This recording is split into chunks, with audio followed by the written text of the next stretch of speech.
Il y a 5 ans, le club de foot Évian-Thonon-Gaillard était relégué en Ligue 2. C'était le début de la descente aux enfers pour le TG qui allait déposer le bilan et disparaître la saison suivante.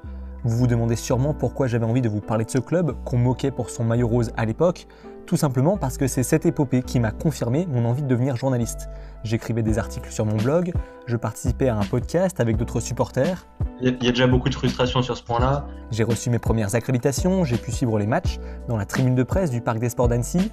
Le TG n'aura peut-être pas énormément marqué l'histoire du foot français, mais il a marqué mon parcours personnel. Et pour boucler la boucle, j'avais envie de faire un état des lieux 5 ans plus tard en Haute-Savoie, dans mon département, pour parler des souvenirs, du bon vieux temps, et aussi des 2 projets sportifs qui prennent le relais pour tenter de faire revenir le foot professionnel dans nos montagnes.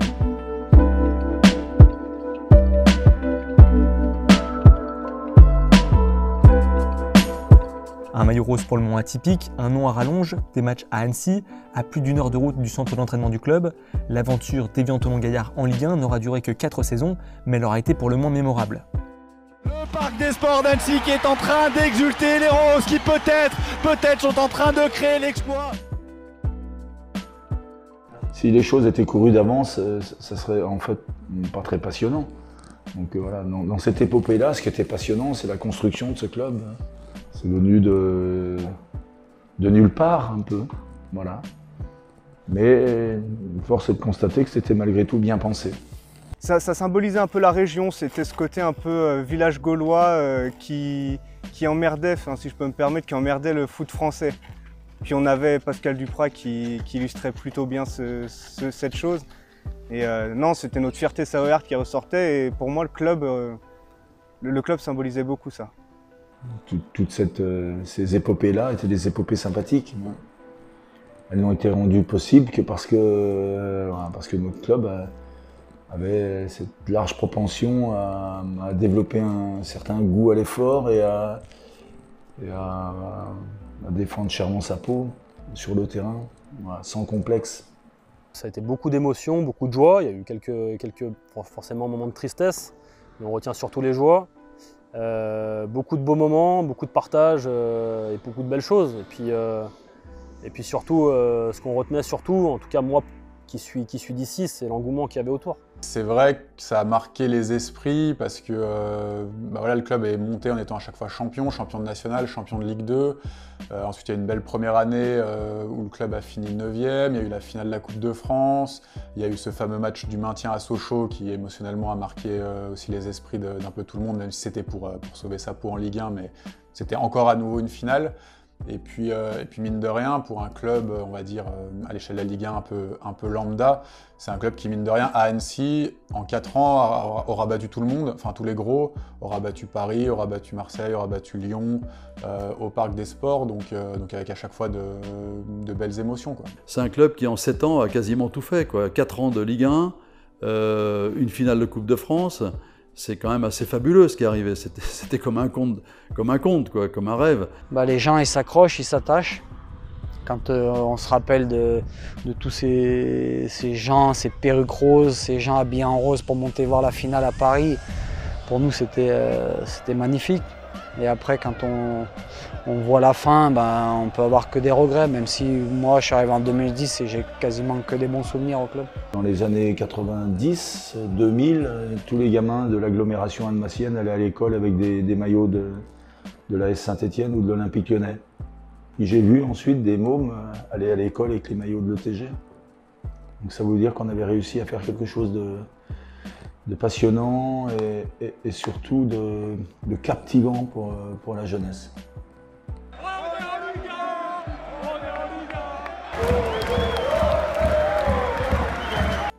Des coups d'éclat, des victoires retentissantes, surprenantes.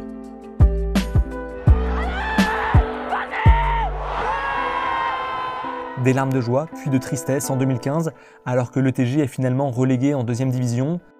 Ce n'est que le début du calvaire, les peines s'accumulent et le club n'arrive pas à stopper cette chute interminable. Il descend en national la saison suivante, miné par des querelles en interne. Finalement, durant l'été 2016, le club dépose le bilan. Évian-Thonon-Gaillard est purement et simplement rayé de la carte. C'est même dommage que le club en soit arrivé là. Après, on gère pas tout ce qui est en interne, mais nous sur le terrain, en tout cas, on avait les joueurs pour se maintenir au moins en Ligue 2. Après, voilà, il y a eu la chute, la descente de Ligue 1, Ligue 2 et puis la Ligue 2 nationale. Et puis c'est là où il y a eu le dépôt de bilan. Mais on avait tous les moyens, je pense, pour rester au moins se maintenir en Ligue 2. Il y a ceux qui ont beaucoup fait, il y a ceux qui ont un peu fait. Il y a beaucoup de ceux qui ont un peu fait, qui ont beaucoup d'effets aussi. C'était pas une faute, un crime de lèse-majesté qu'après 4 ans en Ligue 1, le TG descende en Ligue 2. Il aurait pu remonter, il aurait pu s'asseoir, il aurait pu calmer le jeu, mais on avait décidé de faire autrement. Enfin, il y a des dirigeants qui ont décidé de faire autrement. Le foot pro là-bas, en Haute-Savoie, c'est quelque chose qui était tellement rapide et tellement soudain qu'on ne s'y attendait pas. D'avoir un club professionnel si haut. Et puis, mine de rien, on est resté 4 ans. Et puis la chute terrible. Terrible, et depuis, plus rien. Si on doit y revenir un tout petit peu, faire un flashback sur l'histoire de l'ETG, c'est un truc de dingue. Je veux dire, c'est incompréhensible d'être tombé sur des gens aussi abrutis, quoi. C'est un peu le mot, qui ont tout cassé. Qui n'ont pas réfléchi. Je crois que le véritable détonateur de cette affaire, c'est quand on décide de se priver du groupe Danone. Je veux dire, il y a même sur les 20 clubs professionnels français, alors je vais enlever le PSG si on veut, mais il y en a 19 qui auraient voulu Danone, quoi. Et nous les avions. Et il y a quand même des gens qui ont décidé de les exclure du paysage footballistique. Et c'est grave, parce que les conséquences sont qu'aujourd'hui, le groupe Danone, évidemment, fort de l'expérience malheureuse qu'ils ont vécue, c'est quand même un peu compliqué de leur demander de revenir. Vous voyez, donc il y a des conséquences très fortes. Et là où ça a été compliqué, c'est que le club est complètement stoppé et c'est complètement arrêté. Donc c'est vrai que ça a été assez brutal. Après, il a fallu faire différemment. C'est vrai que quand on a, comme moi, grandi déjà à Thonon, après Gaillard et le Croix de Savoie, le TG, forcément j'ai quasiment connu qu'un club. Et ça fait bizarre de brutalement plus trop avoir de club, tout simplement. En fait, je suis revenu de vacances, c'est même plus que c'était national ou CFA ou quoi que ce soit, c'est qu'il n'y avait plus rien, quoi. Et d'un coup, on revient au travail et on se dit, voilà, quelque chose que j'ai suivi pendant une dizaine d'années, ça n'existe plus, quoi. Donc c'est vrai que ça a été très bizarre à vivre, quoi. Ça a été très brutal, en fait. Le TG disparaît, la tribune du virage sud du stade est vendue aux enchères lors du dépôt de bilan, le parc des sports paraît alors bien vide, mais un club va passer de l'ombre à la lumière, le FC Annecy retrouve le feu des projecteurs et peut de nouveau fouler la pelouse de son enceinte sportive.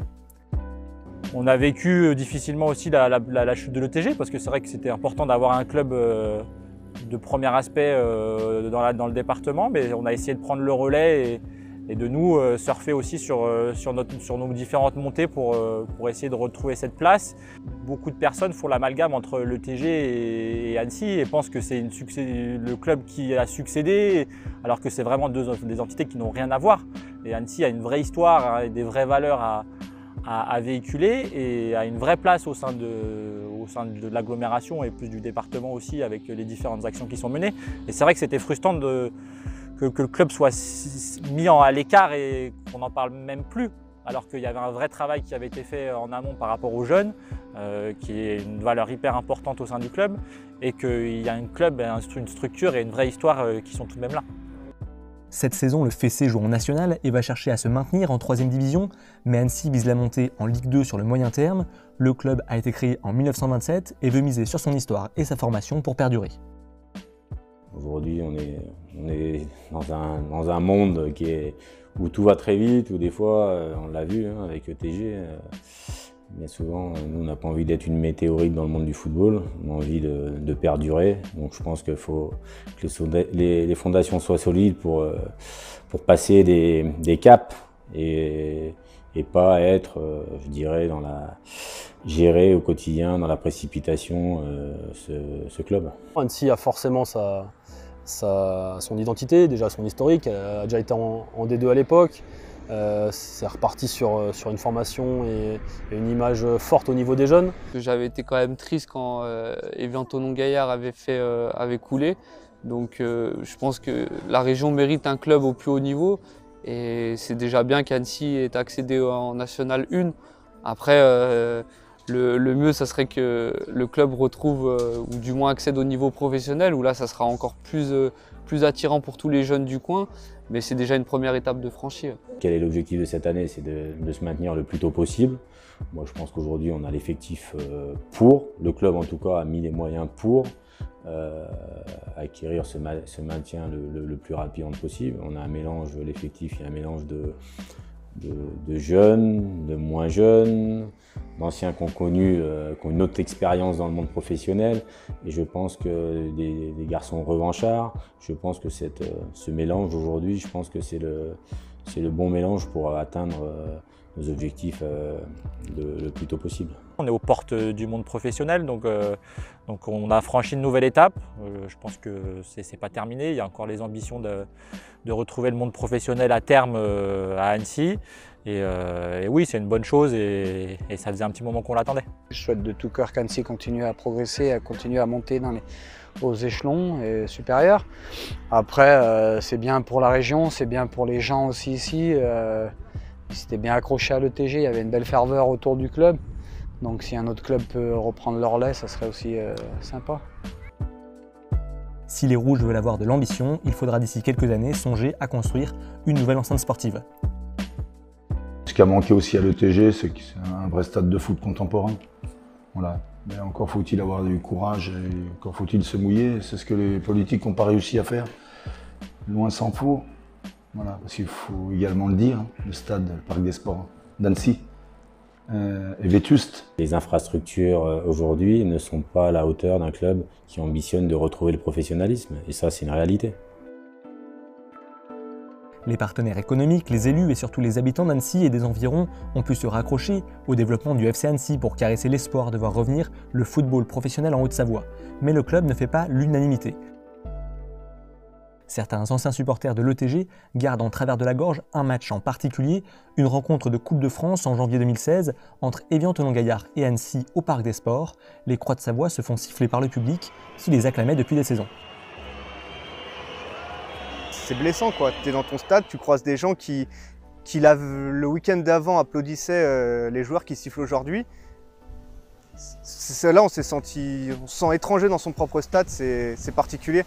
Et donc j'en ai toujours voulu moi au FC Annecy suite à ça. Et aujourd'hui ça passe pas quoi.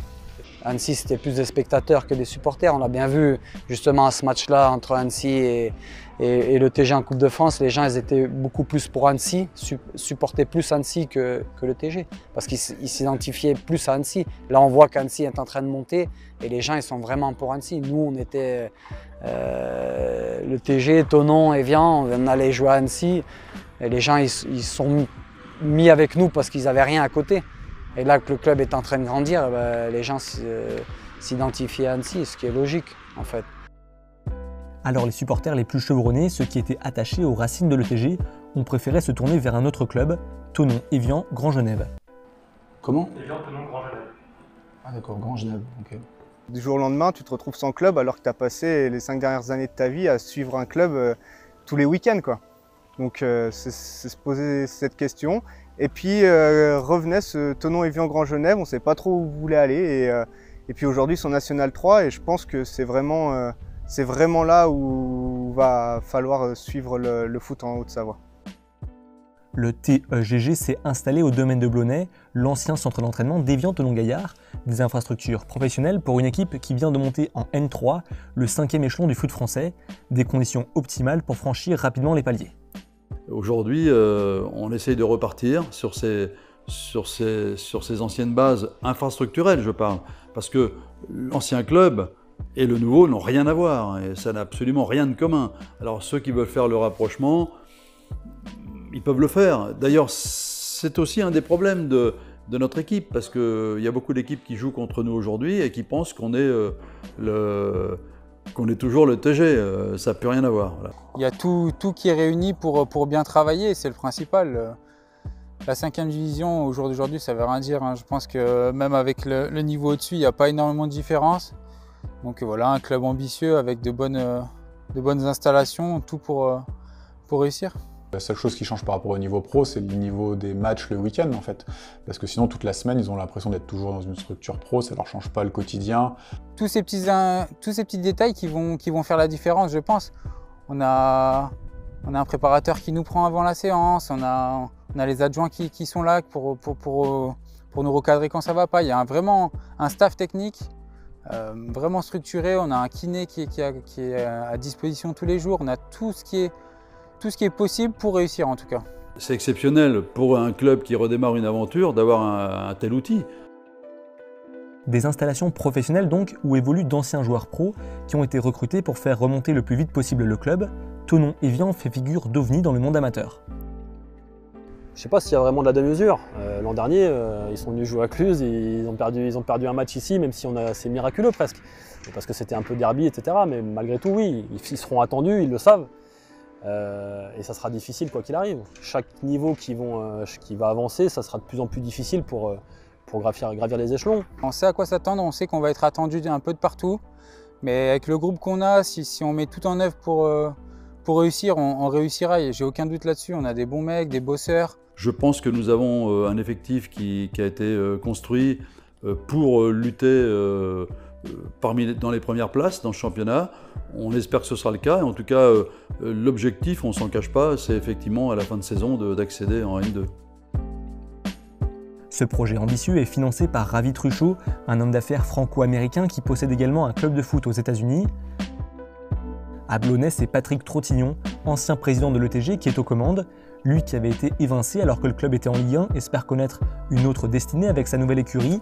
Le TEGG aimerait aussi pouvoir renouer à terme les liens avec Danone, l'ancien partenaire historique d'Évian-Thonon-Gaillard.